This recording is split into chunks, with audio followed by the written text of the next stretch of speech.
A multi-storage building collapsed on Friday, January 2nd, 2026 in South Sea area of Nairobi County, raising immediate concerns about construction safety and oversight.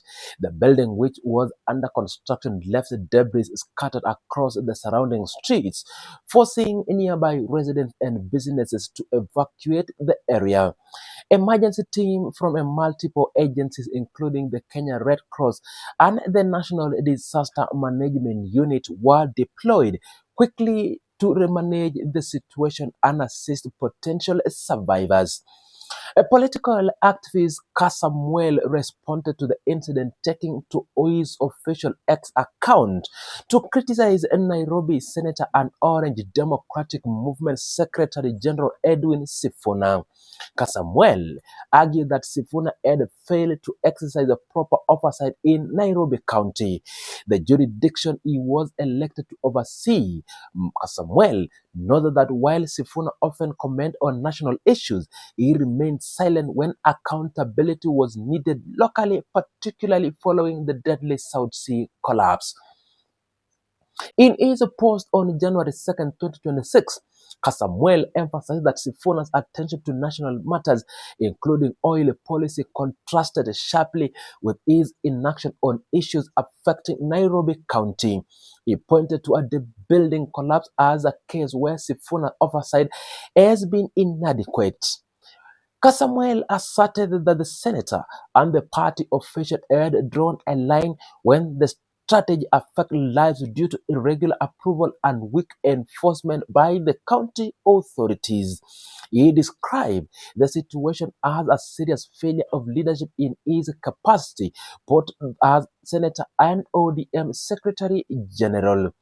Kasmuel's statement were accompanied by a screenshot of his post shared publicly in the full context of his remarks, and drawing attention to the contrast he highlighted between Sifuna's engagement in national debate and his perceived lack of action on local safety issues. The post contributed to heighten public attention on the responsibilities of elected officials in ensuring construction safety and regulatory compliance within Nairobi County. Meanwhile, the South Sea building collapse promptly widened concerns across Nairobi regarding unsafe construction practices. Debris from the collapsed structure was captured in photos shared on social media, including images posted by Babu Owino. The visual illustrates the scale of the destruction and the urgent need for the emergency response team to locate survivors and secure the area. Observers noted that thick dust and rubble filled streets, disrupting the daily activities of residents and businesses nearby. Kileleshwa member of County Assembly Robert Alai also responded to the incident, posting on X to call for criminal charges against official and professional he believed were responded or responsible for the collapse. Alai raised concerns about how the building had been approved and later halted, arguing that there was a strategy was not incidental. He pointed to failures in the planning and enforcement system, highlighting alleged negligence and corruption that allowed the project to reach a dangerous state. Alai stated that rebuilding was initially approved for limited numbers of floors, but additional levels had been added without a proper authorization, putting lives at risk. Alai emphasized the need to hold accountable those responsible for both the approval and the ongoing monitoring of the construction. His statement reinforced call for transparency, proper regulation, and enforcement for safety standards in Nairobi County.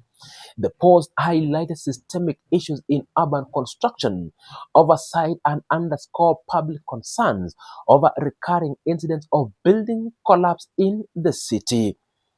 The collapse followed a pattern of construction-related incidents in Nairobi. Earlier in 2025, a wall collapsed at the site of Raptor Road, injuring several workers. Additionally, in February 2025, a three-story building in Parkland collapsed, resulting in one fatality.